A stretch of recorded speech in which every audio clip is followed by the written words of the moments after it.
Bienvenidas, bienvenidos. En nombre de nuestra editorial Caja Negra Editora, al lanzamiento de Momentum. Muchas gracias por estar acá, amigas, amigos. Me da gusto ver tantos amigos aquí. Voy a ser muy breve porque hoy hay muchas muy buenas y muy esperadas intervenciones en el escenario. Así que quiero agradecerle al Centro Cultural Recoleta por recibirnos hoy acá, a los oradores y oradoras que van a estar, me cuesta verlos, que van a estar acá compartiendo sus reflexiones hoy con nosotros. Por supuesto también a todos los miembros de Caja Negra que de un modo u otro formaron parte del proyecto, pero sobre todo y muy especialmente le quiero agradecer al Instituto Cisneros del Museo de Arte Moderno de Nueva York, a Inés Katzenstein, que está ahí esperando para entrar, a María del Carmen Carrión, por habernos invitado a participar de este proyecto y por todos estos años de muy buena predisposición y flexibilidad para ir encontrando los acuerdos que hagan posible una alianza como esta, inusual, entre el MoMA y Caja Negra, así que muchas gracias por eso. Es la primera vez en 20 años de existencia de la editorial que hacemos una coedición de este tipo. Nos da mucho gusto ser los editores para el habla hispana de este proyecto, en el que entramos sin dudarlo porque convergen acá muchísimas líneas de trabajo que venimos explorando en nuestra colección Futuros Próximos, y pues también nos permitía estimular una tendencia que viene siendo cada vez más preponderante en nuestro programa de publicaciones, que es estar cada vez más cerca y más atentos a las producciones culturales de nuestros entornos, y de ese modo poder como subrayar, visibilizar algunas de las figuras que venimos, algunas de las figuras locales y específicas que venimos encontrando para vincularnos con los problemas de nuestra época y del futuro. Estamos seguros que este libro nos va a permitir expandir la conversación entre artistas, colectivos, espacios de investigación, activismos locales que comparten preocupaciones, procedimientos de trabajo alineados con los que se mapean en el libro. Sé que muchos de esos agentes están acá presentes, así que espero que este libro desempeñe un rol creativo para estimular nuestros trabajos. Los dejo con Inés, que nos va a contar las líneas fundamentales de Momentum y nos va a contar la dinámica de la jornada de hoy, que está bastante codificada. Bueno, muchas gracias en nombre de Caja Negra.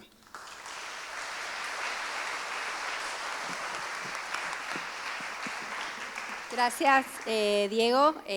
Gracias a todos por venir. Estoy muy feliz de estar acá en Buenos Aires presentando este libro con tantos amigos y amigas que veo ahí en el público. Y estamos acá para presentar Momentum, Arte y Ecología en la América Latina Contemporánea, que es un libro que reúne algunas de las ideas más destacadas acerca de cómo el arte viene elaborando y resistiendo activamente la crisis ecológica en América Latina desde la década del 70 hasta hoy. Momentum se publicó inicialmente en una versión más larga y en inglés por MoMA hace 2 años. Y esta noche, como dijo Diego, presentamos la edición en castellano, producida en colaboración con Caja Negra. Antes que nada, quiero agradecer a Diego Esteras, a Ezequiel Fanego, a Malena Rey y a Patricio Orellana y a todo el equipo de Caja Negra por el trabajo muy cuidado que hicieron de esta edición, así como la colaboración para la producción de este evento. Fue realmente un privilegio trabajar con ustedes y que nuestro libro pase a formar parte de su colección Futuros Posibles. Esta edición es el primer libro del Instituto Cisneros que hacemos en castellano y lo pueden ver o comprar a la salida del auditorio. Brevemente me gustaría contarles de qué se trata y cómo son los contenidos de este libro y cómo llegamos a ellos. Momentum reúne 15 ensayos que nosotros comisionamos, escritos por curadores e investigadores de toda América Latina, que exploran los cruces entre arte y pensamiento medioambiental. Está dividido en 3 secciones, una que explora el pensamiento interespecie, otra que se titula Conflictos territoriales y legados coloniales y una final que se llama Propuestos para el futuro. Fiel al propósito del Instituto Cisneros, que es un centro de investigación de arte latinoamericano en el MoMA, Momentum tiene un enfoque regional, pero este énfasis en la geografía de la región no solo tiene que ver con mandatos de la institución, sino que responde sobre todo a una historia compartida de extractivismo colonial y a los recientes y novedosos aportes de la región al diálogo global entre arte y ecología. Estos aportes incluyen sobre todo la noción de extractivismo, el surgimiento de los derechos de la naturaleza en el ámbito del derecho occidental, inaugurados formalmente por las constituciones plurinacionales de Ecuador y de Bolivia, y finalmente el creciente reconocimiento de las cosmovisiones indígenas como guías para una relación más ética y más sostenible con el mundo natural que nos rodea, que nos da vida y nos constituye. Aunque algunos de los ensayos de este libro abordan la larga historia del compromiso de los artistas latinoamericanos con la naturaleza, que se remonta a la década del 70, incluyendo, por ejemplo, los artistas del CAIC aquí en Buenos Aires, Momentum, como su título indica, pone el énfasis en situaciones urgentes que nos preocupan hoy y en la producción de los artistas contemporáneos más recientes. Los textos ponen el acento en la magnitud actual de la crisis climática, mostrando un movimiento de artistas, activistas e investigadores sin precedentes que está desafiando las formas habituales de relacionarnos con lo no humano, revisando historias de colonialismo y activando nuevas e inesperadas alianzas más allá del catastrofismo. Para llegar a este libro, y les cuento un poco cómo fue el proceso, porque fue un largo recorrido, que empezamos en 2019 con María del Carmen Carrión, que es la jefa de proyectos del instituto y que está acá con nosotros. Con Madeline Turner y yo empezamos en el instituto a trabajar con un gran número de colegas en la región en distintos tipos de diálogos y colaboraciones. Hicimos 4 conferencias, 2 online, una llamada Cumbre Aconcagua que hicimos organizado junto con la curadora chilena Camila Marambio, una que se llamó Reweaving Ourselves, que trabajamos con Julieta González y que trabajaba de algún modo el legado del artista chileno Juan Downey hasta la actualidad. Luego hicimos El canto de la yerba bruja en México con Michi Marschwartz y Mauricio Marcín. Y finalmente un encuentro que se llamó Imaginación y Energías en la Universidad de Harvard en 2023. Este libro está claramente inspirada en la cadena de eventos y en todos los diálogos que se suscitaron en esos años. Pero es cierto que desde 2019, cuando empezamos este proyecto, la situación global y la situación ambiental cambiaron radicalmente. Hoy no podemos dejar de mencionar las múltiples situaciones de emergencia que surgen como consecuencia del rampante y salvaje negacionismo climático en el que estamos inmersos. Y para describir estas situaciones en relación a la Argentina actual, le pedí a mi amigo, el investigador de temas ambientales Alejo de Ricio, que me enumere cuáles eran los desafíos actuales aquí en el país, y me mandó un larguísimo y devastador mensaje por WhatsApp que les voy a sintetizar. Él me escribió: la crisis climática genera inestabilidad estructural. Especialmente pone en riesgo la disponibilidad del agua, cuyo manejo se está dejando cada vez en menos manos. Por sobre esto hay que agregar el vaciamiento de la ley de glaciares, la pampeanización de los humedales en el delta del río Paraná, el avance de la minería metálica a cielo abierto con su enorme consumo de agua y su posible afección a las cuencas, la inminente llegada de centros de datos para la inteligencia artificial a la Patagonia, la minería de cobre en la cordillera, la minería de litio y su afectación a los salares. Por supuesto, la expansión del megaproyecto Vaca Muerta y el casi nulo avance en la implementación de transformaciones en el sistema energético para lograr un derecho a la energía y una producción basada en energías limpias. Por último, me escribió, hay que sumar los megaincendios y, si efectivamente borran la ley de bosques, se acelerará el desmonte de la mayor parte de los ecosistemas boscosos nacionales. Entonces, en un momento tan crítico en el que la política parece estar realmente fracasando, El trabajo lento y profundo que hacen los artistas en el plano de lo sensible se ha vuelto más importante que nunca.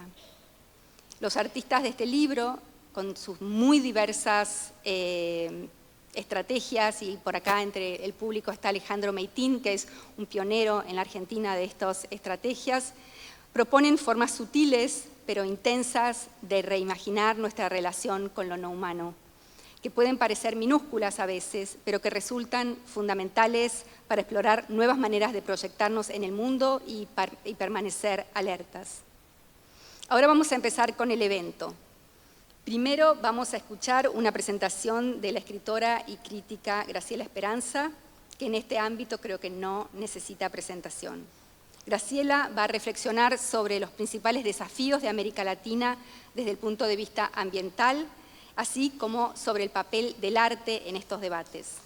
Inmediatamente después vamos a escuchar a Lisa Blackmore, profesora, curadora y directora de Entre Ríos, una confluencia de proyectos que exploran continuidades entre cuerpos de agua, cuerpos humanos y la tierra, quien va a realizar un panorama de distintas estrategias post-extractivistas imaginados por artistas de distintas partes de la región. Para terminar, vamos a escuchar al artista Adrián Villarrojas en conversación con nuestros anfitriones aquí en el Centro Cultural Recoleta, Carla Barbero y Javier Villa, a quienes quiero agradecer muy especialmente, así como al director del Recoleta, Maxi Tomás, por alojarnos esta noche.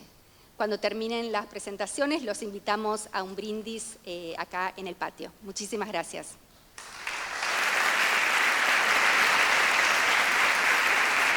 Hola, buenas tardes a todos y a todas. Una alegría la presentación de Momentum en su edición en español con los amigos de Caja Negra. O sea que empiezo por agradecer la invitación de Inés Katzenstein, María del Carmen Carrión, a participar de este proyecto ya desde hace mucho tiempo atrás, unos 4 o 5 años, y también agradecer la invitación a presentar el libro hoy a los amigos de Caja Negra, el Recoleta. Las cosas desde que presentamos este libro en el MoMA a fines del 24, en cuanto a la crisis ecológica, están mucho peor, pero seguimos confiando en el arte, así que allá vamos. Las imágenes que están viendo y me acompañarán en la pantalla no pertenecen a una película post-apocalíptica de Hollywood, ni tampoco a La Zona, ese paraje fantástico de Stalker, la obra maestra de Tarkovsky, que prometía cumplir los sueños de los desconsolados y sin embargo viraba a la imaginación sórdida y sublime del futuro. Son imágenes documentales capturadas en Vaca Muerta, sinónimo del extractivismo en América Latina en su versión más violenta y más cruda, el fracking o la fractura hidráulica. Vaca Muerta, se sabe, es una gran formación sedimentaria de petróleo y gas no convencionales, situada en la cuenca neuquina, explorada hace poco más de una década, y considerada desde entonces la segunda reserva de gas no convencional más grande del mundo y la cuarta de shale oil, petróleo no convencional. Pero como si la tierra ofreciera una última resistencia al despojo, extraerlos exige una ingeniería perversa, sinécdoque de la violencia desaforada del hombre con la naturaleza en aras de, digámoslo así, el progreso. En perforaciones primero verticales y después horizontales, a 2.500 o 3.000 metros bajo la tierra, se inyectan a alta presión millones de litros de agua dulce, arena y sustancias químicas potencialmente contaminantes, hasta romper la roca originaria y arrancarle los últimos restos de petróleo y gas que conservan.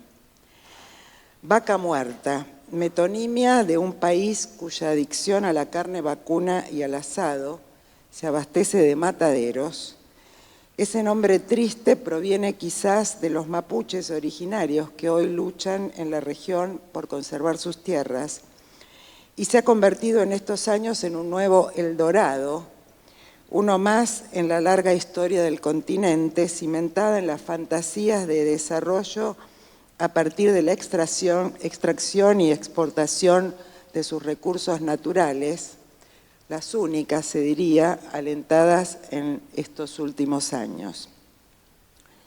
La violencia es subterránea, pero los efectos, si se quiere mirar, están a la vista.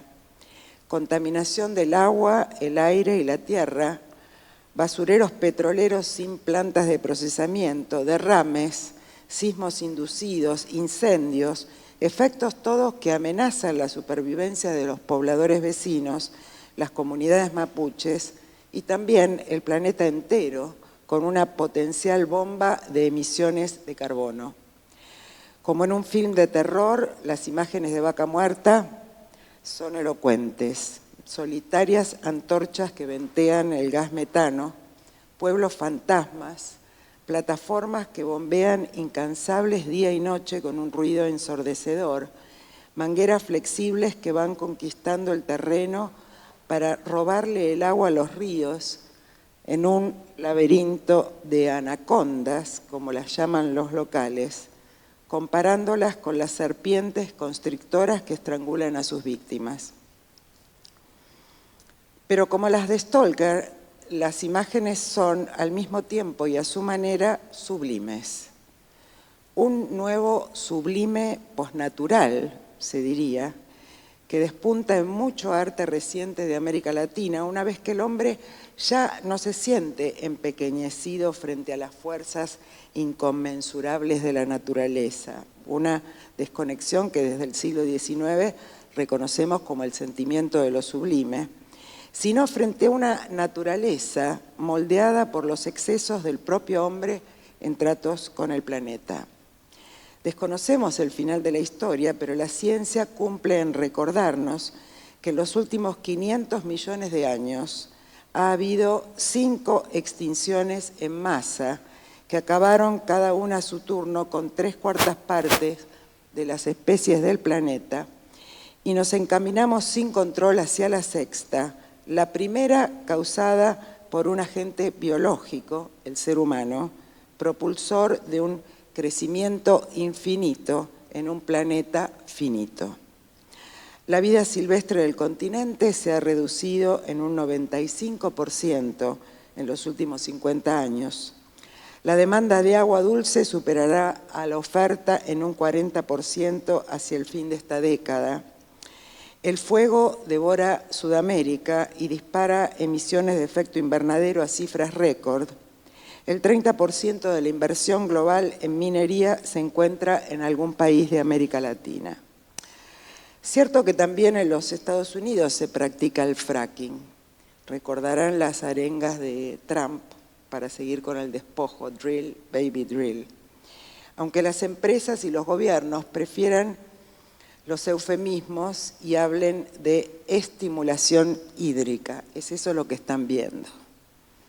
Cierto también que la hipocresía medioambiental hace que, aunque muchos países importadores de gas licuado de la Unión Europea han prohibido la fracturación hidráulica en su territorio, la mayoría del gas que importan proviene de operaciones de fracking.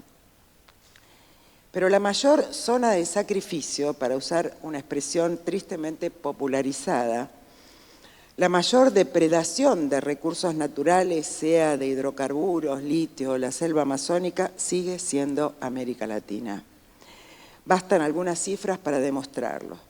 El continente concentra la mayor parte de la deforestación tropical del planeta y según un informe de Global Witness, de las 146 personas defensoras del ambiente y el territorio que fueron asesinadas o desaparecieron en el mundo en 2024, 117, esto es el 82%, corresponden a América Latina, 1/3 indígenas. Paradoja de paradojas, los pueblos indígenas son apenas el 5% de la población global, y ocupan menos de 1/3 de los territorios del planeta y, sin embargo, atiendan esta cifra, preservan 80% de la diversidad que vive en la Tierra. En la Patagonia, en el altiplano sediento de la Puna, en los bosques de México o en el Amazonas, siguen custodiando los ríos, las salinas y los árboles, en armonía inmemorial con el cielo estrellado, los pájaros tropicales, la selva virgen, los guanacos y las vicuñas. Si parto entonces de Vaca Muerta para hablar de Momentum, el libro que nos reúne, es por 2 motivos. En principio porque el extractivismo recorre el libro como una vena abierta, en un recuento del saqueo de la región desde los imperios coloniales que muchos de los ensayos analizan desde varias perspectivas, incorporando las voces de los pueblos originarios. Lo hacen sobre todo a través del arte contemporáneo, con la convicción de que la crisis ambiental es una de las amenazas más inminentes y más veladas o negadas que enfrentamos, y de que el arte latinoamericano, como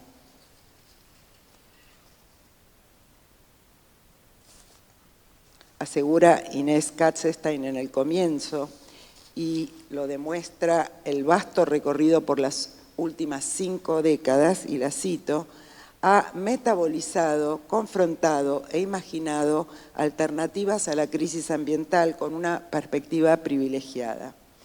Una vez más nos preguntamos por la identidad latinoamericana del arte, tratando de ir más allá de las definiciones esencialistas, las cuotas condescendientes y el fetiche del otro exótico, y fue quedando claro que hablar de arte latinoamericano volvía a cobrar sentido en las últimas décadas e incluso ganaba impulso, momentum, atendiendo al intenso diálogo que, sin opacar su diversidad, los artistas han abierto con las amenazas de su tiempo. También con las cosmovisiones de las culturas amerindias como un modelo de comprensión no antropocéntrica del mundo, particularmente oportuno para considerar respuestas alternativas a la crisis ecológica. El perspectivismo amerindio, concluye el antropólogo brasileño Eduardo Viveiros de Castro, y lo cito, nos sirve para pensar una relación menos volcada hacia el consumo desenfrenado de recursos y una menor tensión con los demás seres vivos. Frente a la imaginación del fin que trae el antropoceno, concluye también, los pueblos amerindios tienen algo más para enseñarnos. Para ellos, el fin del mundo ya sucedió. La primera señal se manifestó el 12 de octubre de 1492. Y sin embargo, lo cito, su mundo resiste, disminuido pero irredento. Pero ¿qué podría hacer el arte frente a esas amenazas que operan a una escala global, que nos empequeñece, nos paraliza y nos deja inermes? Como un conjuro contra el ideal utilitario del mundo moderno, llevamos al menos un siglo defendiendo con cierta jactancia la inutilidad del arte. Hemos incluso llegado a decir que es precisamente en su inutilidad donde radica su valor. Cierto que cada vez más apresados en una vida de gestión, cálculo, acumulación y aprovechamiento voraz del tiempo, el arte a primera vista no sirve para nada. ¿Pero es realmente así? Si el enemigo más temido de la creatividad artística y política es el consenso, el arte, como nos enseñó Jacques Rancière, sigue siendo un espacio abierto que todavía puede promover el disenso. Se nos ofrece como una práctica concreta, pero también como una metadisciplina, una forma de extrañar el mundo para reconfigurarlo. Sede temporaria de refugiados políticos de otros campos, sigue vivo como una forma heterodoxa del conocimiento que ha abierto el diálogo con otros saberes, otras formas de vida y otras especies. La complejidad y la aceleración de los procesos desafía el pensamiento crítico en busca de respuestas, pero cabe quizás a la imaginación artística correr el velo, repensar nuestro lugar en el mundo y volver visible lo que no se ve. Y si en el discurso de la política, de la economía e incluso a veces en el de la ciencia reina un pragmatismo estrecho, incapaz de imaginar lo que vendrá, el arte no se conforma con esa versión empobrecida del realismo. Da entidad material y visible a las metáforas y, como se demuestra en Momentum, vuelve realistas fantasías a primera vista impracticables. Volar en un globo sin combustibles fósiles ni helio en el proyecto Aerocene de Tomás Araceno, reiniciar el planeta en una especie de arca de Noé del siglo XXI después de los errores fatales de nuestro tiempo en una instalación de Adrián Villarrojas, oír los sonidos de la selva guatemalteca como los oiría una flor en una obra de Eduardo Navarro, por dar solo unos pocos ejemplos de algunos de los artistas argentinos incluidos en el libro. La imaginación amplifica, escribió el poeta Wallace Stevens. También la imaginación del arte extiende la realidad y al mismo tiempo la hace patente. Su naturaleza es la impertinencia. Pero ¿puede realmente el arte concebir modelos alternativos y convertirse en una caja de resonancia? ¿Es posible una forma del activismo que no desatienda la función crítica de las formas? No habría que olvidar que todo el arte que perdura no ilustra los debates de su tiempo, no los reduce ahora a un mero enunciado ecologista, ni los actúa en un activismo elemental, sino que los traduce en nuevas formas, nuevos dispositivos, nuevas prácticas y procesos. Y ese es el segundo motivo por el cual partí de Vaca Muerta. Las imágenes que me están acompañando son de Julián D'Angiolillo y pertenecen a Geonitus, una instalación audiovisual que vi por primera vez antes de la presentación de este libro en MoMA, una obra auspiciada por una organización ambientalista fuera de las instituciones del arte, que después de 2 ediciones en un espacio postindustrial de los suburbios de Buenos Aires, ha llegado al Centro de Experimentación del Colón. Se estrenó ayer y recomiendo a todos que vayan a verla en alguna de sus 8 funciones. Y si me pareció oportuno mencionarla en MoMA, fue porque, como muchas otras obras incluidas en el libro, respondió a las preguntas que acabo de formular con imaginación, audacia y sinergia de lenguajes. El colectivo interdisciplinario que viajó a Vaca Muerta tradujo la vivencia directa en una experiencia inmersiva en el paisaje sonoro y visual del fracking, con un complejo dispositivo doble miniaturizado de la maquinaria extractiva y a la vez un requiem musical para la tierra amenazada, solo viéndolo. Como Geonitus, el arte y el pensamiento que Momentum decidió reunir se aleja así de los apocalipsis espectaculares del cine catástrofe y quiere más bien dar a ver formas de lenta violencia, desastres que se gestan y avanzan lentamente, catástrofes anónimas sin estrellas protagónicas.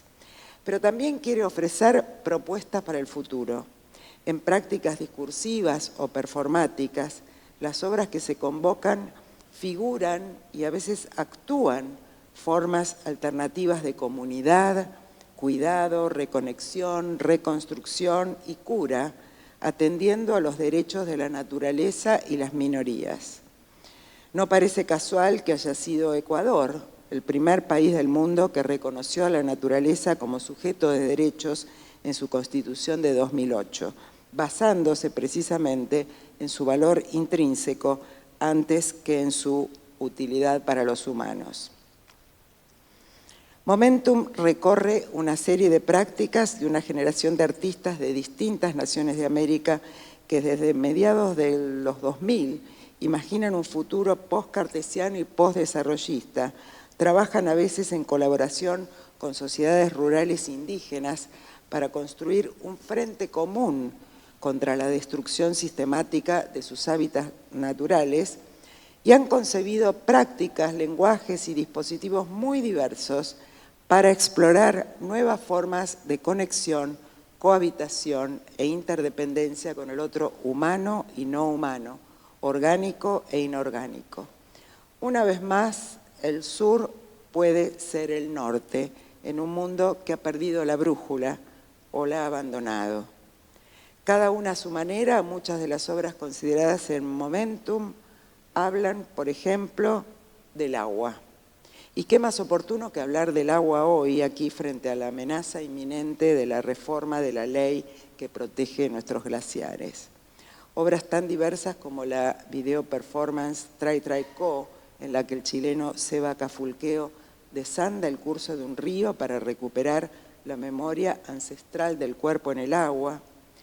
Las redes de pesca tejidas con comunidades locales que aunan la vocación activista y escultórica de la colombiana Carolina Caicedo, la instalación Insurgencias Botánicas de la peruana Jimena Garrido Leco, que recupera el sofisticado sistema de irrigación para el cultivo de porotos de la cultura moche preincaica, y podríamos sumar ahora, aunque no está en el libro y está en curso, el Santuario del Agua que Tomás Araceno construye en Salinas Grandes. Todas estas obras se reúnen con vocación multinaturalista en una serie que hace del agua un recurso a ser protegido de la voracidad depredadora del capital, como lo han protegido durante siglos los pueblos originarios. El río dulce, al que nosotros llamamos Watu, dice el pensador indígena brasileño Ailton Krenak, es una persona, nuestro abuelo, y no un recurso, como dicen los economistas. Pero para terminar, vayamos más atrás. Las sociedades indígenas tratan a las propiedades sensibles del mundo animal y vegetal, escribió Levi Strauss en El pensamiento salvaje a principios de los 60, como si fueran elementos de un mensaje. Muchos artistas del continente, apremiados por la inminencia de las catástrofes, están aprendiendo a escuchar y divulgar ese mensaje, explorando nuevos lenguajes del arte antes de que sea demasiado tarde. Muchas gracias.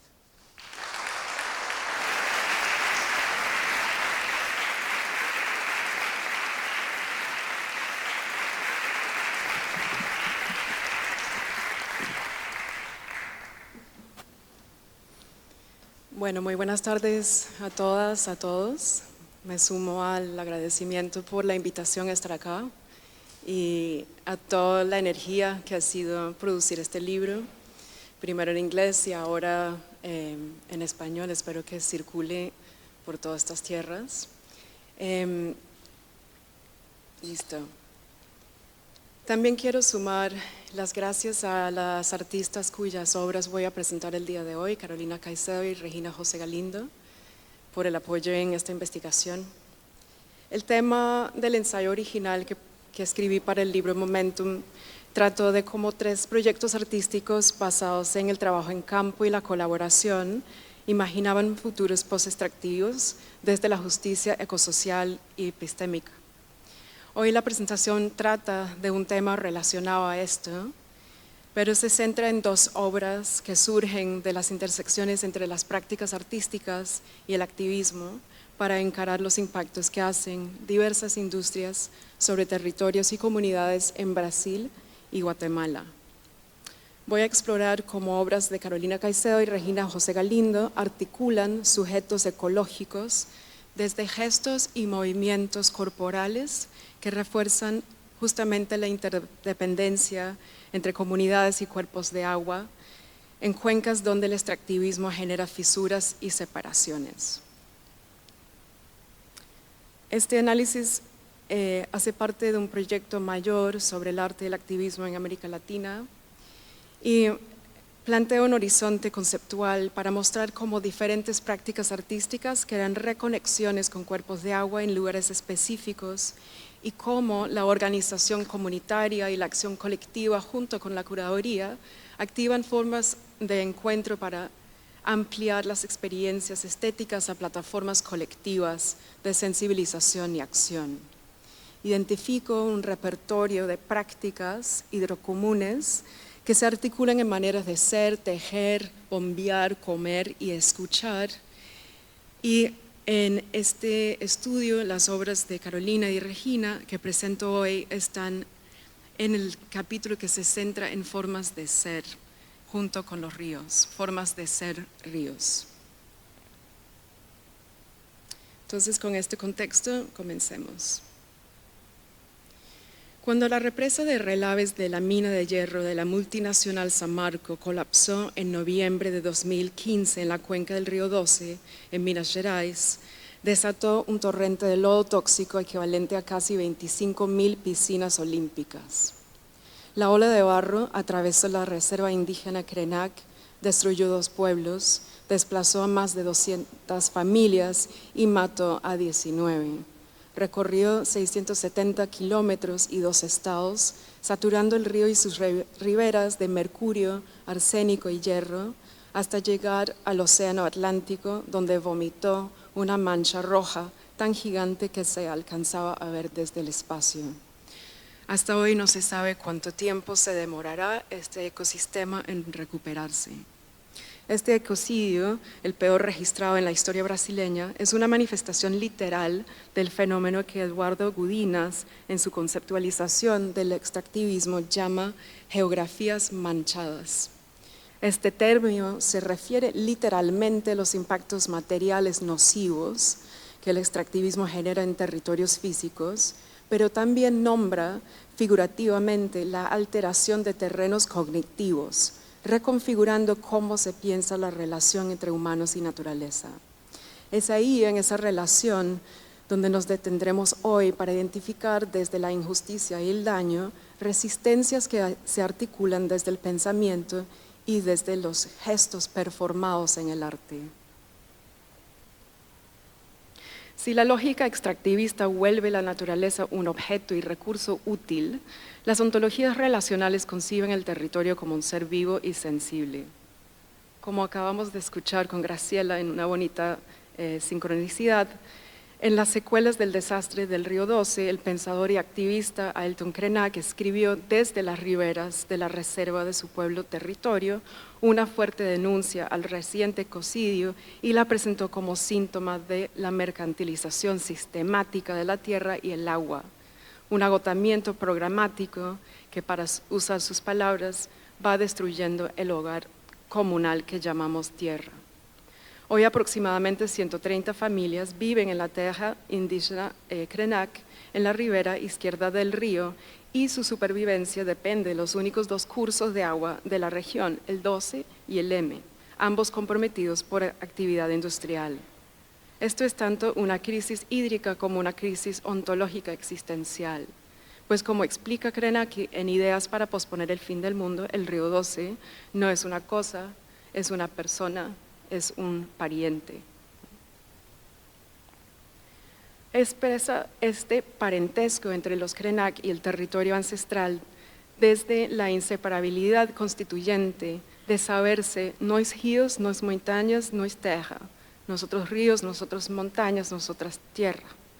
Este guión que articula estos sujetos asienta las condiciones gramaticales para articular modos de ser en los cuales las acciones humanas y los ríos están imbricados los unos a los otros, donde los gestos expresan comunicación e interdependencia.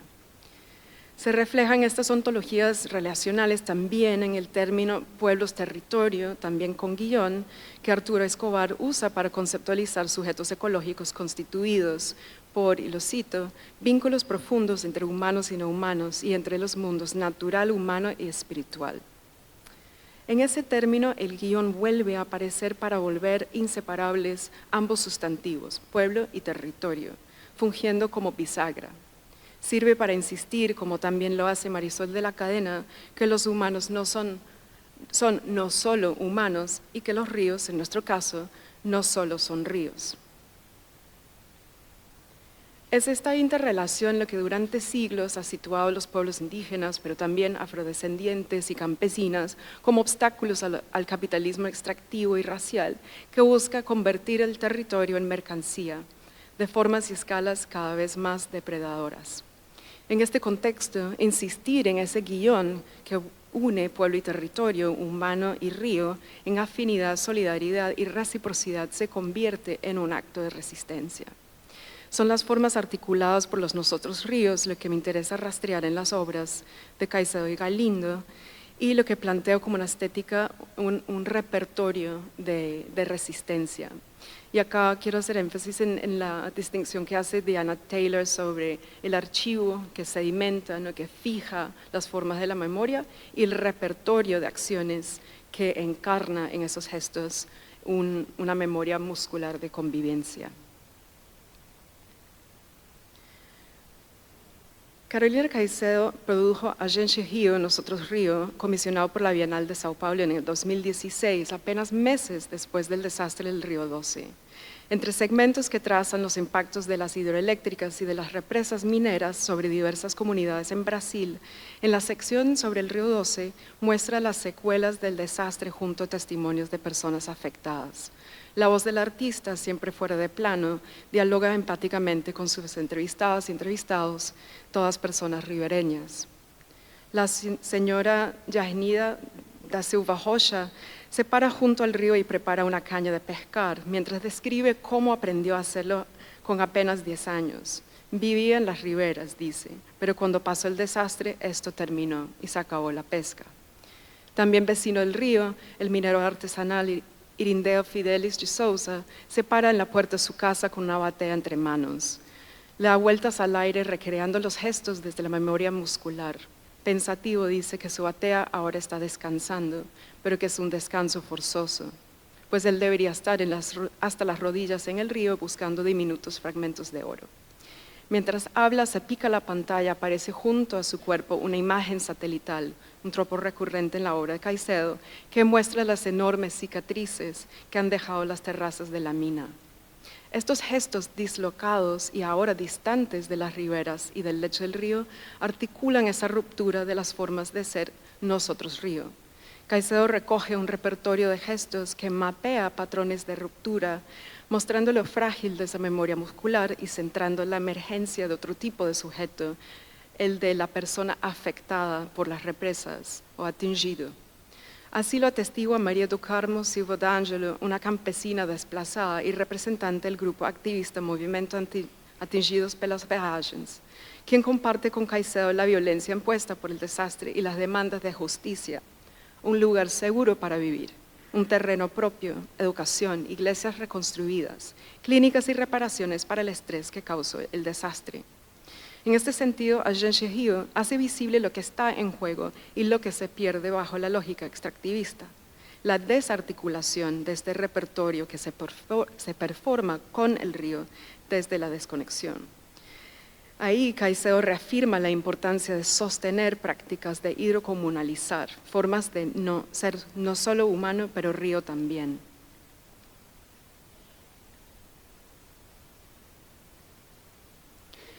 Por eso en su práctica invita a que comunidades ribereñas y defensores del agua performan repertorios como Nosotros Río, tal como vemos en sus coreografías. Estas conexiones también se tejen literalmente como práctica de resistencia en la arpillería de los colectivos de mujeres que protestan contra las represas y que Caicedo ha acompañado en Brasil y en Colombia. La repetición de gestos de Nosotros Ríos en diferentes territorios insiste en sostener ese repertorio relacional, amplificando una estética de resistencia desde la gramática del cuerpo activo translocal.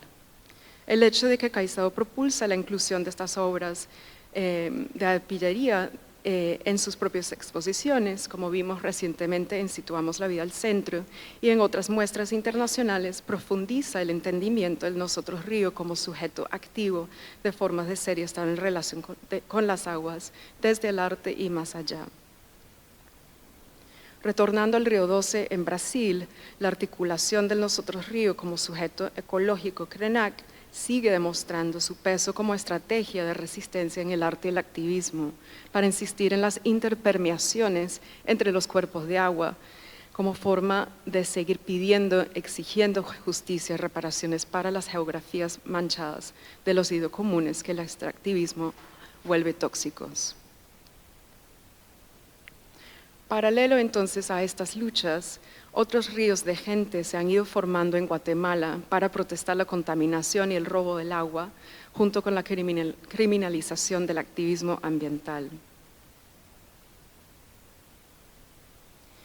Guatemala es rica en agua dulce, pero el 40% de su población carece de acceso confiable a ella. Cerca del 90% de las aguas superficiales están contaminadas y los ríos represados y desviados para la generación hidroeléctrica, la tala, la minería y la agricultura de monocultivo.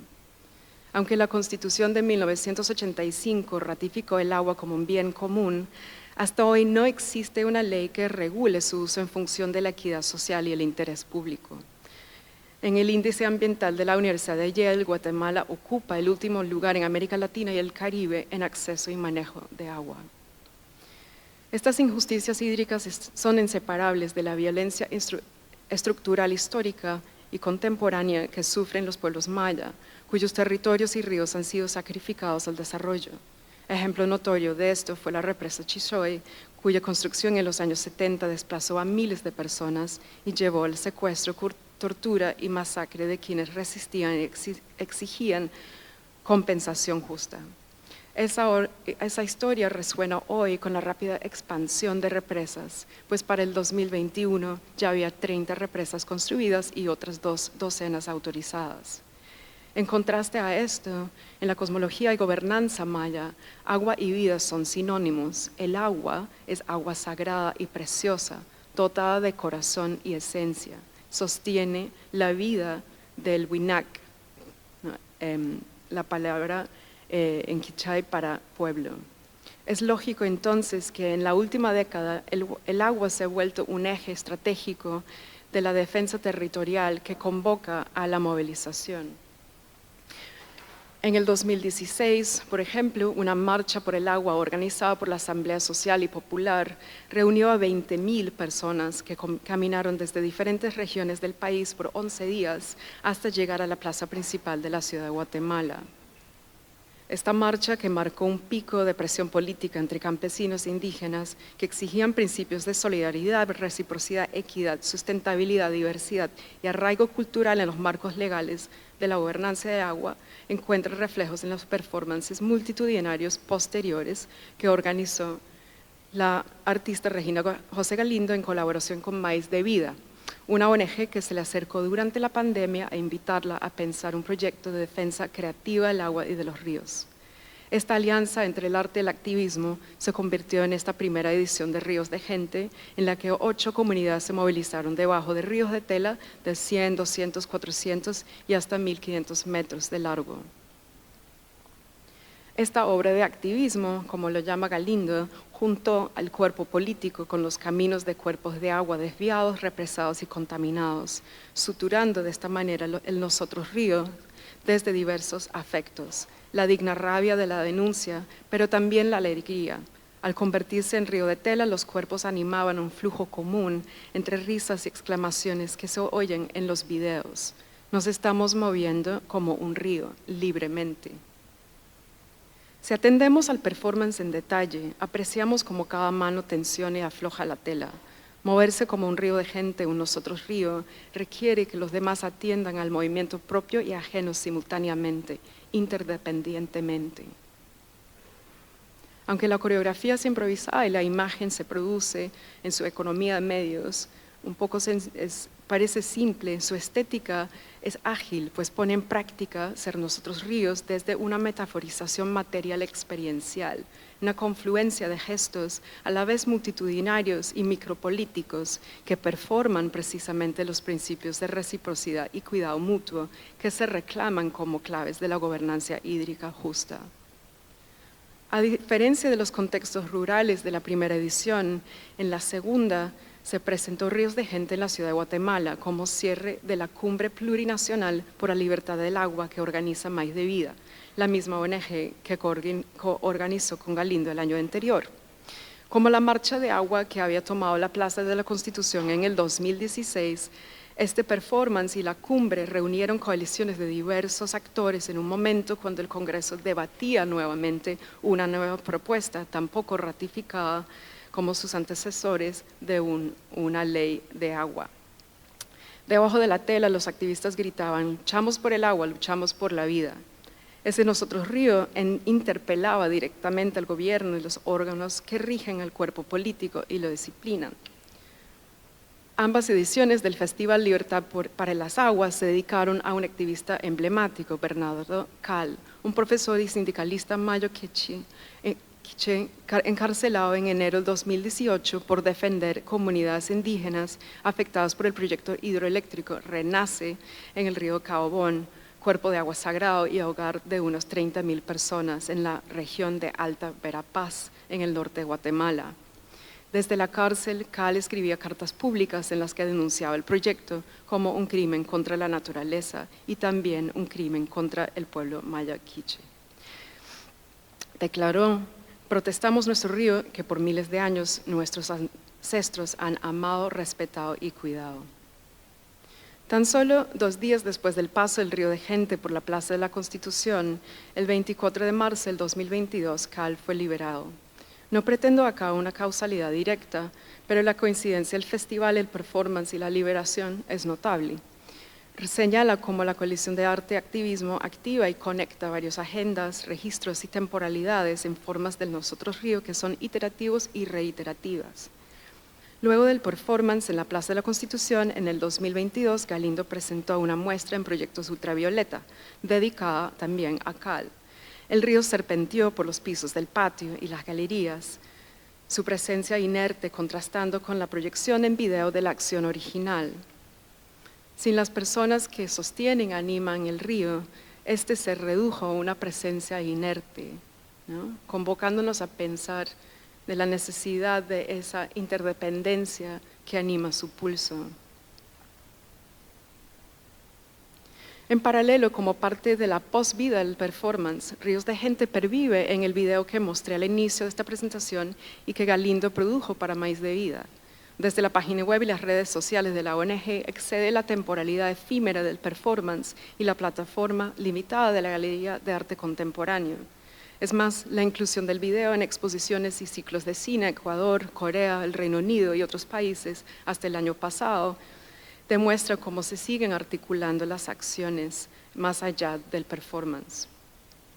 Entre ellas fue la segunda cumbre plurinacional por la libertad del agua en el 2023 en el lago Atitlán, que reunió a autoridades y activistas indígenas de todo Guatemala para co-crear un manifiesto para la gobernanza autónoma y el uso equitativo del agua para que la gente pueda permanecer en territorio y vivir con dignidad. Ese fue el lema. Regina José Galindo sigue alineada con estas luchas, presentando en el 2025 una nueva obra poética performática, como lo titula, La Fuerza del Agua, en la que un grupo de autoridades maya apareció en el Palacio Nacional junto a varas sagradas y ríos de tela, entre gritos de "el agua es vida, no mercancía". Como Ríos de Gente, en esta obra la apoyó Oxfam Guatemala como parte de su campaña de defensa de los actores indígenas en las discusiones sobre la gobernanza hídrica, luego que el Ministerio de Ambiente creara un gabinete de agua. Difundido ampliamente en notas de prensa domésticas y en los medios internacionales, la presentación de La Fuerza del Agua el 25 de febrero del 2025 marcó la apertura de un día de debates y discusiones entre los líderes maya y la ministra de Ambiente. Además de reiterar el motivo ya iconográfico del río de tela, al emplazar en el edificio jurídico más emblemático del país, La Fuerza de Agua le confirió al río un aire ceremonial y de autoridad. De este modo, el Nosotros Río reclamó su espacio institucional más allá del simbolismo. Un mes más tarde seguía ese ímpetu en el lanzamiento de diálogos participativos en los cuales el gobierno nacional invitaba a ciudadanos a consultas sobre la propuesta más reciente de la tan postergada Ley del Agua. Entonces, para concluir, Agencia Río, Ríos de Gente y La Fuerza del Agua toman en serio la articulación del Nosotros Río, no como mero performance efímero, sino un repertorio de gestos que son la memoria encarnada de formas de estar con los ríos en relaciones interdependientes, donde la escala de acción humana no actúa en detrimento de la salud ecosocial. Animan luchas por relaciones hidrocomunes más justas en el acto y perviven a través de diversos tipos de documentación, mediación y circulación que los mantienen fluyendo.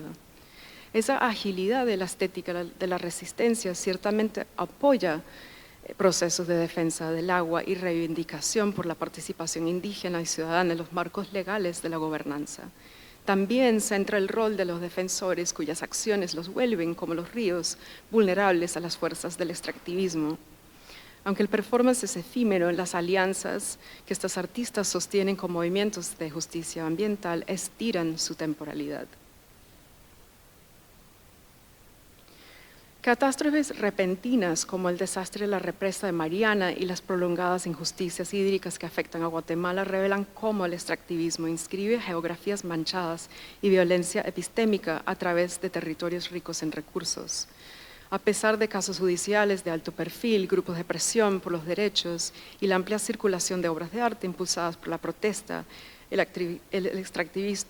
extractivismo continúa mutando, expandiéndose hacia nuevas fronteras, como la minería de litio y los centros de datos, que ponen en peligro las aguas subterráneas y superficiales. Son estas condiciones de precariedad constante de las aguas lo que hace que los aportes estéticos y bioculturales a las prácticas de hidrocomunalizar sean tan importantes y, como hemos mapeado desde Entre Ríos, tan recurrentes en América Latina. Las obras de Caicedo y Galindo, entonces, forman parte de una malla de proyectos que inventan y circulan y articulan desde la imaginación diferentes prácticas de actuar desde la ética relacional de ser nosotros ríos, de tejer y cuidar, rechazando la transformación del agua en objeto y ensayando una forma de ser sujeto ecológico basado en la conexión porosa y la coexistencia cuidadosa. Entender el arte y la ecología como un entramado de relaciones solidarias, de acciones en pro de la salud de las aguas comunes, es lo que leo en estas obras y en las otras que salpican, ¿no?, en entornos activistas. Muchas gracias.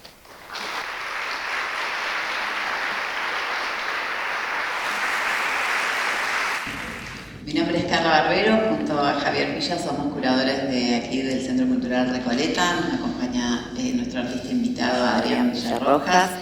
Y antes de dar comienzo a esta última parte de este gran programa, queremos agradecer también a Inés Katzenstein por habernos invitado a ser parte de este encuentro, a los amigos de Caja Negra y a Patricio Orellana que pensaron en Recoleta para que se realizara esta jornada, también a quienes estuvieron detrás de todos los detalles, desde María del Carmen Carrión, coeditora del libro, Carolina Sueta y el equipo de producción y técnicos de Recoleta. Adrián, estamos muy contentos y contentas de recibirte y de tener esta conversación con vos. Sabemos que hay muchas personas aquí que están esperando también escuchar de tu voz algunas ideas sobre tu obra. Vamos a comenzar. No sé si querés... Quería decir dos cositas o tres. Primero, bueno, muchísimas gracias por la invitación a Inés. Muchísimas gracias a Graciela por el texto que escribe sobre mi trabajo y otros artistas que admiro mucho y compañeros generacionales como Edu Navarro. Muchísimas gracias a Caja Negra y a Javi y a Carla por acompañarme. Y bueno, también ojalá podamos hacer esta charla lo más íntima y chiquita. Digo, son temas de altísima complejidad los que trata la publicación, el trabajo que ha hecho Inés con todo un equipo muy amplio de científicos, historiadores, artistas, pensadores. Pero bueno, me pone muy contento estar acá y me pone muy contento poder hablar de lo que hago en Buenos Aires, que es una ciudad que fue siempre extremadamente generosa conmigo. Así que bueno, espero estar a la altura de la situación. Siempre digo que las charlas de artistas son medio make it or break it, ¿no? Digo, es otra situación del trabajo, porque realmente lo que uno hace está acá y lo que uno está tratando de hacer acá es acompañar, traducir, ¿no? Generarle palabras, construirle otra realidad, y es interesante que nos las pasamos hablando de palabras como naturaleza, nos las pasamos hablando, generando inteligencia, y esta creo que va a ser una charla donde también vamos a hablar y venimos hablando de otras formas de producir inteligencia, de otras formas de producir cultura. Así que bueno, vamos a ver cómo nos va. Buenísimo. Bueno, aprovechando eso, aprovechando que te tenemos acá en Buenos Aires, por ahí la idea era empezar un poco por los inicios que seguramente muchos colegas, vimos y muchas de nuestra generación conocen. La idea era, bueno, empezar desde los inicios, vos desde tus primeras obras, estamos hablando de 2003, 2004, ¿no? Recordamos la obra del Counter-Strike que estuvo en el currículum cero de Pensacar, y también en obras posteriores, ¿no? Como Harta de los Adioses, Lo que el fuego me trajo, Mi familia muerta. Ya desde el inicio vos trabajás con estas narrativas del fin del mundo, especialmente de un fin del mundo humano, ¿no? Donde empezamos viendo escenas de muerte, paisajes apocalípticos, extinciones masivas también. Y en un momento que lo menciona Graciela Esperanza en su texto de Momentum, hay como un giro temporal en la ficción de tu obra, ¿no? En Hoy reiniciamos el planeta, el proyecto de la Serpentine Gallery, en algún sentido ahí deja de ser solamente cómo habitar esas ruinas del fin del mundo o cómo ver esos paisajes del fin del mundo, sino cómo imaginar por ahí aquello que brota después del fin, ¿no? Aquello que viene después del fin. Entonces tengo dos preguntas ya para empezar a molestar desde el principio. La primera pregunta es ¿cuáles son los elementos por ahí que sobreviven, incluso que por ahí se vuelven cimientos de esos inicios en la Argentina, en tu obra, hasta la actualidad? O sea, ¿cuáles son los elementos que vos rescatás de esos comienzos? Y por ahí la otra es esta, ¿no? De cómo nos puedes contar cómo aparece ese giro temporal en la obra, ese desplazamiento, pensando de pasar de estas imágenes del fin del mundo allá a especular con futuros posibles o imposibles también, ¿no? Y en un contexto, obviamente, donde avanzan las narrativas del antropoceno, ¿no? Estamos hablando de 2013 ya en Serpentine, 10 años después. Sí, a mí personalmente me preocupa y me ocupa cierta mirada que puede provocar mi trabajo, cierta mirada pesimista, ¿no? Cierta lectura pesimista del trabajo, ¿no? Digo, me preocupa y me ocupa. Creo que justamente tener la oportunidad de poder reconstruir esos primeros momentos acá es para mí muy potente. ¿Qué me pasa en el año 2003? Yo me gano un premio, que acá creo que tenemos un par de gentes que ha sido atravesada por ese premio, que se llama Currículum Cero. Y creo que va a un nivel muy precario y muy primitivo de mi parte. Digo, empiezo a entender que mi trabajo, por este premio y por la posibilidad de exhibir en una galería de arte que cumple con cierta reglamentación del cubo blanco del White Cube, digo, como que la obra empieza a discurrir con producciones contemporáneas y con producciones que también pasadas, ¿no? Y en esa como interpretación y tremenda ansiedad de tener que enfrentar ese diálogo, empieza a aparecer una preocupación por qué hacer y qué le pasa al arte contemporáneo en ese entonces y qué le pasa al arte contemporáneo en lo que yo llamo una suerte de problemática post-duchampiana. ¿Y qué le digo a esto de lo post-duchampiano? No hablo a la producción del ready-made en los 1910, sino hablo de la recepción, digestión y posterior, digamos, mineo del legado duchampiano, ¿no? El mensaje que llega tarde. Y llega en los 60, 70 y de alguna manera se viraliza. Y creo que habitamos una problemática aún duchampiana que es todo pareciera valer. Y todo podría ser absorbido por el sistema campo-arte. Eso lo empiezo hoy, retrospectivamente, a igualar con, digamos, una actitud, si se quiere, extractivista, de minería de nuestra realidad y de minería de nuestro planeta, ¿no? Digo, todo tipo de experiencia puede ser absorbida por ese sistema. 23 años atrás, es un Adrián quizás menos alerta de estas situaciones, pero con una situación intuitiva, yo le llamo.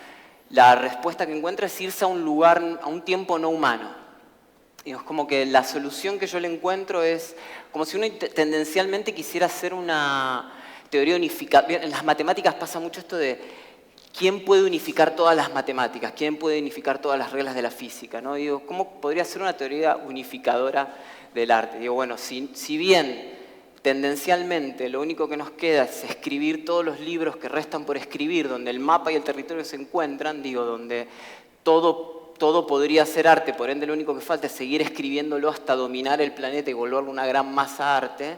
Digo, la única respuesta que yo encuentro es ir a un lugar donde no hay arte, y hay un lugar donde no hay cultura humana, a un lugar donde no hay humanos. Y ahí aparece en el 2003-2004 las pinturas de dinosaurios con estas pequeños meteoritos en estos paisajes, si se quiere, muy idílicos. O sea, es una mañana muy tranquila para estos dinosaurios hace 80 millones de años atrás, y un evento de extinción está por ocurrir. Y a su vez un evento de extinción que es habilitador, porque no estaríamos acá sin ese meteorito que cae en Yucatán, ¿no? Entonces, de alguna manera, quisiera también entender que mi trabajo propone finales, pero también propone comienzos, reinicios. Ahí creo que ingresa la lectura de Graciela. Personalmente yo lo siento bastante presente en todo el trayecto del trabajo. Sé que Graciela, y está buenísimo, digo, ella encuentra un momento de quiebre en el proyecto de Serpentine en el 2013, ¿no? Pero bueno, yo creo que de alguna manera ocurre también, inclusive en el 2008, en el proyecto que hice para Ruth Ben-Sakar, en Lo que el fuego me trajo, ¿no? No sé si respondí. Creo que sí. ¿Respondí? Digo, tal vez de más. Ustedes vayan, alguien levanta la mano votar. si dice, este tipo lo que dice no tiene Se sentido. dieron ganas de hacer un montón de repreguntas, pero... Después podemos volver también. Volvemos al fin. Eso en relación un poco a la temporalidad de las piezas o de todo el sistema de producción. Pero yendo como más específicamente al sistema de producción, ya que trajiste esto de como una inversión del sistema duchampiano, también aparece una relación en tu proceso de armado de sistema de producción que se empieza a invertir. Hay algunos cambios, ¿no? Siempre pensaste la obra en formato de ecosistemas, no necesariamente todos terrestres, pero en una época como, por ejemplo, Mi familia muerta y otros casos de ese periodo, esos ecosistemas intervenían en entornos, ¿no? Y ahí había una especie de convivencia. En esta actualidad y en los últimos proyectos, en los últimos años, estás creando directamente esos entornos, ¿no? Eso como una observación. Pero también quisiera citarte a algo que mencionaste hace poco y decías que no querés operar bajo las leyes de la gravedad de la Tierra ni operar bajo las leyes de la política del planeta Tierra, sino intentar diseñarlas. Entonces, pensamos un poco si encontrás alguna analogía en este proceso de crear estos sistemas con la creación de una episteme, es decir, un sistema de creencias que pueda operar en producir realidad. Sí, de hecho, buenísimo volver también a Argentina y a la Bienal de Ushuaia en el año 2009, que se llamaba la Bienal del Fin del Mundo. Sí. Hablando de eso. Tragicómicamente. Y digo, cuando estoy terminando ese proyecto, de vuelta, un Adrián muy precario, quizás sigue siendo precario, pero digo, aún más precario, terminamos este artefacto ballena con un equipo de otras 3 personas, Mariano Marcicano, Alan Legal y César Martins, parte de mi equipo que hasta el día de hoy siguen trabajando conmigo, por suerte. La terminamos y no se terminaba. Y recuerdo mucho de estar pegoteando esta arcilla que habíamos recuperado de las canteras de la ciudad, o sea, todo un material, si se quiere, reciclado. Y digo, Adrián, ¿qué estás haciendo? Y me llevó muchísimo tiempo, digo, acabas de terminar algo, en ese momento era una inversión para mí económica muy grande, estaba absolutamente quebrado después de este proyecto, y la nieve, la lluvia me llevaba puesto la escultura, muchas comillas a esa palabra. Me llevó un par de meses ir digiriendo ese luto y esa cosa de dejar ser y abandonar el trabajo a otras fuerzas que no son justamente las mías, no es mi decisión, o sea, no es una posición autoral la que empieza a decidir qué le ocurre a este trabajo, sino es el medio ambiente en este caso, ¿no? O la ecología, el ecosistema hiperlocalizado de Ushuaia, ¿no? Esto es algo que empieza como a sedimentar lentamente y a generar como, yo le llamaría paratología conceptual, ¿no? flash forward a 2018-19, digo, ¿qué pasa si yo pudiera, en vez de diseñar la ballena, diseñar las agencias que dan forma a ese bosque, a ese clima específico, a esa municipalidad que te dona material, a esa institución bienal que te contiene, de manera de poder hacer algo así como una reversión ontológica, ¿no? Decir, bueno, ok, si bien todos los artistas, perdón, yo voy a hacer un poco estas cosas con las palabras y me parece importante también al español darle un poquito para que tenga, digo, si bien todos los artistas están trabajando en este sistema mundo, ¿qué pasa si yo pudiera diseñar el mundo en el cual ocurren cosas y esas cosas yo las puedo seleccionar o generar intensidades? Estos sistemas mundos son sistemas digitales, son simulaciones digitales ecológicas. A veces les llamo Time Engine, a veces les llamo Trauma Engine. Digo, es como... y son diferentes softwares, no son siempre visualizaciones, no son mundos perfectamente integrados de una manera visual, sino que también muchas veces son mundos que están resueltos desde las matemáticas y programaciones, digamos, necesarias para poder protocolizar y programar en el tiempo fenomenologías, ya sea climáticas, pero también sean políticas. Entonces, bueno, un poco deshaciendo este nudo, lo que yo encuentro en esta herramienta es la capacidad de poder construir un mundo con sus leyes internas propias, y ese mundo construye, comillas muchas, esculturas. Entonces, de alguna manera me desentiendo de mi contexto, sino que lo empiezo a diseñar y lo dejo que genere, ¿no?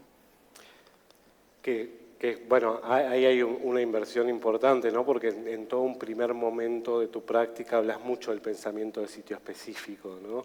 Y ahora es la creación del sitio específico, básicamente, es como la generación de ese sitio. Quería profundizar un poco en Time Engine, que yo todavía no entiendo muy bien qué es, si es una herramienta, si es una obra, si es una nueva idea de autor poshumano, como pensás en un no espectador humano, pensás en un autor también no humano, si es simplemente un colega con el que trabajás o una matriz que los domina el estudio Villarroja. La verdad que todavía no es la mejor definición, es un poco todas esas cosas, yo creo. No la agarro mucho. Pero sí me parece paradojal que al tiempo que aparece este Time Engine, esto que ustedes programan, ¿no? Esta herramienta, aparece este título fuerte que es el fin de la imaginación, ¿no? Como que aparece en paralelo al surgimiento de Time Engine como máquina motora creativa de tu estudio. Entonces, no sé si nos tendríamos que meter un poco... No, porque en Time Engine no, ya dijimos estas cosas, vos dijiste que era una buena... Metámonos en la imaginación, entonces. Yo te escuché, bueno, te leí muchas veces hablar también de la fantasía, como otra palabra que utilizás. Soy muy fan de las palabras imaginación y fantasía. Hablemos por ahí un poco de eso, de qué pasa con la imaginación en ese momento, en un momento por ahí del mundo... Donde no, parece no haber metáforas, ¿no? Donde lo real es lo que tenemos y lo que hay. ¿Cómo considerás vos hoy la imaginación como potencia, como herramienta, como una imaginación delegada, técnica, colaborativa? Sí, el título aparece en el año 2020 y es un título que decidí que me acompañe por 4 años. O sea, la primera vez que cambio el título después de esta decisión de titular absolutamente todo The End of Imagination es en Aichi, en la Trienal de Aichi y en Corea, con un proyecto que se llamó The Language of the Enemy. Creo que en ese momento lo que me pasó es entender que, bueno, estábamos viviendo un momento de pandemia. Si se quiere, hoy supuestamente estamos en un momento de post-pandemia, muchos signos de preguntas a esto, ¿no? Y me pareció que realmente cualquier posibilidad de imaginar nuestro futuro en ese momento de altísimos niveles de incertidumbre, estaba caduco, no alcanzaba, algo como que la imaginación inclusive de las distopías de ciencia ficción no alcanzaban a rellenar ese vacío que se estaba produciendo durante el periodo de pandemia, ¿no? Y me parece que eso es una situación que se está intensificando cada vez más, ¿no? Digo, un día interviene en Venezuela, se llevan a un presidente, es noticia 5 días, desaparece. Otro día bombardean Irán, las noticias siguen, de repente estamos como en una situación donde nos hackearon la realidad. Creo que probablemente no haya nadie que pueda decir cómo va a ser el mundo de acá a 5 años, quizás 3. Entonces estos niveles altísimos de incertidumbre, o por ejemplo lo que pasaba en la pandemia, hablando de la ficción también y de la imaginación, las acciones de Netflix cotizaban más que un barril de petróleo. Estaba el barril de petróleo, no sé, sinceramente se las debo cuántos litros tiene, pero estaba en menos $37. Entonces situaciones, o estos memes de pensé que en el fin del mundo iba a estar y no se aparecía una imagen de un personaje estilo Mad Max y en realidad estábamos consumiendo ficción, aquellos que teníamos el privilegio, me incluyo, de poder trabajar desde casa y tener un techo. Entonces creo que en esa especie de asalto a la imaginación y carencia de poder construir nuevos modelos de representación, de poder imaginar el futuro, de poder representarnos políticamente, aparece este título y aparece esta seguidilla de trabajos y aparece, muy cierto, estúpidamente nunca había puesto juntas el Time Engine o el Trauma Engine y The End of Imagination juntas. Aparece esta herramienta que de alguna manera invierte, ¿no? Me habilita a construir mundos para que los mundos construyan, comillas, cosas para mí, ¿no? Pero también quisiera tocar un tema, ¿no? Digo, es como... Me parece que hay también otra problemática de la imaginación nos lleva a una problemática de la inteligencia, ¿no? Y cómo entendemos la inteligencia desde nuestro lugar humano, ¿no? Como una fenomenología exclusiva de la especie, ¿no? Me parece que eso es algo que claramente la publicación que estamos presentando hoy, y espero mi trabajo, tratan de discutir, de poner en crisis y poder entender que también hay inteligencias en otras culturas más allá de lo humano, ¿no? Y creo que si algo personalmente siento y entiendo cada vez más con el advenimiento de lo que banalmente podríamos llamar inteligencia artificial, es un fenómeno muchísimo más complejo que eso, es los límites de nuestra inteligencia.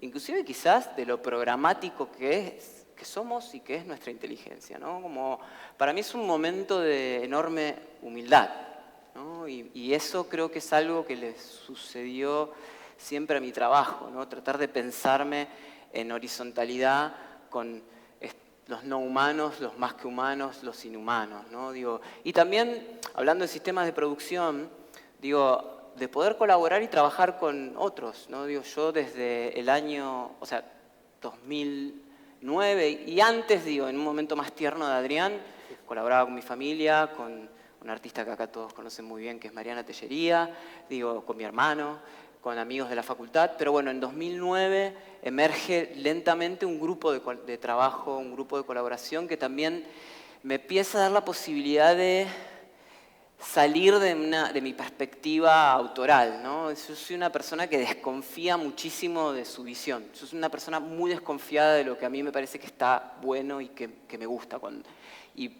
Esta posibilidad de poder contaminar mi autoría con estas otras personas con las que trabajo me parece también muy relevante. Como también, claro, a la ballena, si se quiere, la ballena de Ushuaia. Está bueno poder decirle acá la ballena y ojalá todos entendamos qué estamos diciendo. De hecho, Carla le sacó la foto que tenemos acá, o sea que no puede ser esto más chiquito y familiar.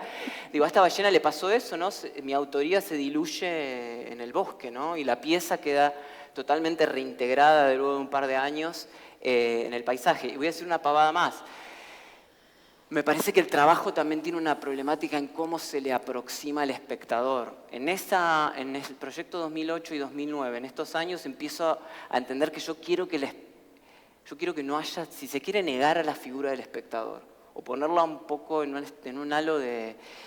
Sí, como en una zona gris. En Ushuaia, cuando viene el aparato... La ballena no tiene un marco institucional curatorial. Viene la Bienal con su equipo y vienen con un cartelito que dice Adrián Villarrojas, mi familia muerta, lo clavan en la tierra cerquita de la ballena, se va el equipo, yo agarré el cartel y lo tiré a la basura. Entonces la pieza no estaba, si se quiere, framed, ¿no? Por un aparato arte. Y eso me parece también importante, que esto se mezcle con algo que no es arte, si se quiere, si tiene sentido. Voy a volver apenas un poquito atrás, cuando hablabas del fin de la imaginación como problema, no solo de las obras, sino porque hay otra palabra que usaste mucho en el último tiempo, en especial sobre el proyecto, tu última expo en Corea, el lenguaje del enemigo, que es la entropía, ¿no? La entropía como un lugar potencialmente fértil para formas de cooperación, ¿no? Humanos, no humanos, más que humanos. La pregunta tiene que ver, ¿cómo es que pensás que la entropía puede intervenir en esa colaboración de nuevas alianzas interespecies, ¿no? Bueno, de vuelta, algo así como en el año 99, 2000, 2001, a mí me parecía como una especie de intuición esto de que el arte no tenía que durar, así de pelotudo como lo estoy diciendo, perdón la palabra. Y me parece que una forma que encontré de que esto que yo hago no dure es justamente a partir de una gran palabra, si se quiere, como podría ser la entropía, ¿no? Y que el trabajo en sí mismo, en su materialidad, tenga un transcurrir temporal, ¿no? Y también que esté afectado por dinámicas que no son las dinámicas de un trabajo humano, sino que tenga que ver con cosas que crecen, cosas que mueren, cosas que se pudren, cosas que solamente pueden ocurrir en un sitio muy específico, si se quiere, el espacio donde ocurre la exhibición o la experiencia de la exhibición, ¿no? Y también creo que, de vuelta, también hay algo de lo entrópico que ocurre en la interioridad de mi equipo. Digo, somos algo así como 20 personas que trabajan juntas hace ya 16 años, más o menos.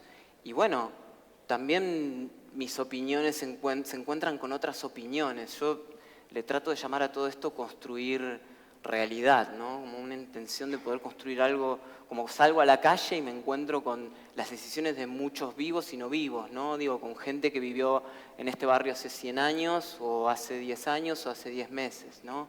Y también me encuentro con diferentes agencias, ¿no? Me encuentro con un árbol, me encuentro con un pájaro y me encuentro con una persona paseando en el parque, no sé. No, te escucho y bueno, siempre parece que estamos volviendo a un momento bastante argentino, si se quiere. No digo que los que vengan después no lo sean, y de esta especie de gran grupo de trabajo que venís manteniendo hace años, que vuelve, como decíamos, o por lo menos no sé si vuelve entrópico, pero al menos afloja o trae una pérdida de control absoluto que permite, ¿no?, fisuras para crear esas cooperaciones, no solo entre humanos, sino más allá. Y en algún punto, como tu obra desde el comienzo tiene cierta búsqueda de trabajar con problemas universales, inclusive por ahí problemas más allá del planeta Tierra y problemas transtemporales, ¿no? Como en una escala que no sería o no parecería ser la escala argentina latinoamericana, que a veces se le pide, ¿no?, al arte latinoamericano responder a sus localías y tal. Y entonces me preguntaba, estando en esta presentación de Momentum, ¿qué es arte y ecología en la América Latina? ¿Cómo te sentís vos con ese tipo de inscripciones? Si es algo que te funciona en tu obra, ¿no? ¿Cómo trabajas con eso? Ok, alta pregunta esta. A ver, Okay. Claramente soy un artista latinoamericano y soy un artista argentino. De hecho, soy una persona que soy argentino-peruano. Mi papá es peruano, mi mamá es argentina. Lo hablábamos a esto y yo creo que, primero que nada, hay algo muy... Bueno, Graciela decía el sur quizás es el norte hoy, ¿no? El sur global sufre problemáticas de crisis ecológica que muchas veces, la mayoría de las veces, están provocadas por el norte global, ¿no? Entonces creo que nuestra perspectiva de la crisis y nuestro convivio con la crisis me parece que es altamente potente, ¿no? Y también con cierta, casi hasta autoridad moral podríamos hablar de la crisis, ¿no? Tampoco me puedo desvincular de ser una persona que hoy mañana cumplo 46 años, o sea, hace 45 años que vive en Argentina, que se formó con una educación pública, que me parece súper importante hoy día recordarlo y decirlo fuerte y alto, y que estaba atravesado por la Escuela de Bellas Artes de Rosario durante la crisis del 2001. Tanto la crisis argentina del 2001 como 9/11, creo que como una crisis muy inmediata de nuestra generación y también podríamos ir a diferentes otros momentos de crisis del país, ¿no? Pero ¿Vos crees que esas primeras imágenes del derrumbe o de la catástrofe pueden tener que ver con eso? Yo creo que hoy retrospectivamente lo puedo pensar que quizás sí. No quisiera acá que se entienda que de eso habla el trabajo, ni adjudicarme ese tipo de responsabilidades y valores. Pero creo que seguramente nos atraviesan, y también nos atraviesan exterminios indígenas, la campaña del desierto, dictaduras. Me parece que lo hablamos mucho a esto, ¿no? De cómo como generación latinoamericana esta idea de la crisis no es una idea ajena, ¿no? No es una idea alienígena. No es una idea hollywoodense solamente, ¿no? Sí. No sé si respondí a eso. Sí. Y creo que también hablamos de otra cosa que me pareció, hablando de lo latinoamericano, yo creo que me identifico mucho con una idea, y mi equipo, nuestro trabajo, nos identificamos con una idea, lo dijiste vos hermoso, Carla, la otra vez que hablábamos, como una especie de cosmovisión, horizonte de interpretación del trabajo, de la idea de... Nos representa mucho esto que hacemos, ¿no? De una manera muy familiar, quizás, muy comunitaria. Esto lo quiero decir con muchísimo cuidado, porque al final del día también, para la gente que trabaja conmigo es un laburo, o sea, yo tengo mis responsabilidades con ellos, hay como un montón de otras cuestiones, pero no puedo evitar decir que hay una familiaridad ahí. Por algo es la misma gente, ¿no? Como que en realidad toda esa gente es la misma gente. Y para ir redondeando, sé que podríamos escucharte y seguir conversando mucho más, pero bueno, todo lo bueno también dicen que mejor es si es breve. Mañana es mi cumple y si esto sale mal, voy a estar deprimido. Sumemos un trauma más, una crisis más. Inés, Graciela, sepan, acá hay notas, o sea, estudié. Creo que ya estamos finalizando nuestro tiempo que teníamos. Pero quisiera hacer una última pregunta que un poco tiene que ver con todo lo que venimos conversando y retomo también este último trabajo que hiciste en Corea, que si ese trabajo fue como el gesto de terraformar una institución, o sea, intervenirla para volverla habitable para otras sensibilidades, eso implicaría que la idea que tenemos acerca de las instituciones artes es que estas han sido al menos territorios áridos o alienígenas respecto a cómo incorporar o ser verdaderamente intervenidas por una naturaleza viva, ¿no? Pero la pregunta tiene que ver cómo haces o cómo pensás esa relación con la institución artística en términos políticos, ¿no? Esa tensión política entre los intereses de las problemáticas ambientales y la escenificación institucional que muchas veces tienen este tipo de trabajos. Sí, a ver si nos sale esta. Vamos. A ver, el museo, a mí me encanta porque, bueno, yo hace 4 años doy clases, ¿no? Y siempre aparece en un momento una situación, el arte cambia el mundo. Y yo siempre pienso para mis adentros, no sé si lo digo, el arte ya nos cambió. Y nos cambió un montón. ¿Y qué pasa? si pensamos en la construcción de lo que hoy llamamos museo, el museo está en este momento liminal entre una sociedad feudal que responde a la religión, en Occidente estamos hablando, ¿no? El cristianismo, el catolicismo, a una sociedad totalmente, digamos, si se quiere, con niveles de individualidad muchísimo menores a lo que hoy diríamos Adrián, Carla, Javi y que somos. Y el museo emerge en ese momento de transición de esa sociedad a una sociedad mercantilista, liberal, que está construyendo repúblicas, que está construyendo lo que hoy llamamos humano. Y el museo, como otros dispositivos de la cultura humana, tiene una responsabilidad muy grande en constituirnos como humanos y como individuos. No estamos hablando del cosmos occidental, ¿no? Porque este aparato museo llega a Medio Oriente, a Asia y a otras regiones desde otro lugar, y también obviamente llega al lejano occidente, yo le llamo lejano occidente, Argentina o al sur, también desde otras modalidades, pero digamos, llega con esa misión. Ese aparato también propone, es un teatro de materia el museo. El museo es un lugar donde objetos refinados, de alta factura, se almacenan, se conservan y se preservan. Y es un lugar donde ese objeto arte queda totalmente desconectado de su entorno. O sea, exhibir, to exhibit, es en realidad extraer algo y observarlo de una manera aislada. Entonces, cuando yo pienso el aparato museo y el recorrido del aparato museo, que es una máquina de enfriar, de conservar, de separar, de controlar cuerpos. De hecho, ¿cuánta agencia tiene el cuerpo humano adentro de un museo? ¿Qué puedo hacer? ¿Puedo correr? No. ¿Puedo hablar en voz alta? Probablemente no. ¿Puedo tocar? No puedo tocar. Si tengo frío, está mal. Probablemente me vaya a quejar. Si tengo calor, haré lo mismo. Digo, todos esos contratos sociales, que hoy nos parecen totalmente dados, se cristalizan y construyen conducta que nos sirve para movernos en el banco, que nos sirve para movernos en los hospitales, que nos sirve para movernos en un montón de otros ámbitos de la ciudad, ¿no? Entonces constituyen ciudadanos para las futuras ciudades también.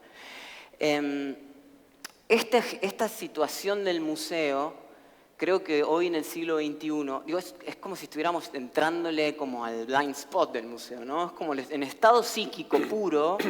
El museo está en esa situación hasta el día de hoy. Creo que el museo, la institución museo, y por eso MoMA hace este libro y me parece tan importante, y tenemos acá a Inés representando a la institución, digo, y como pensándose y repensándose, pero digamos, este estadio epistémico que propone el museo y que nos fue enseñando generación tras generación, hoy entra en crisis. Digo, si yo me puedo separar de un objeto a tal manera, también puedo separarme de otros objetos como se llama la naturaleza, ¿no? Esta llamada, en muchas comillas, naturaleza. Por ende, si me puedo separar de la naturaleza, la puedo apropiar, la puedo miniar. Entonces, digo, creo que estas situaciones de conducta están totalmente aún activas dentro del museo, pero creo que la institución museo, a través de diferentes posiciones artísticas y curatoriales, se está revisando, entra en crisis.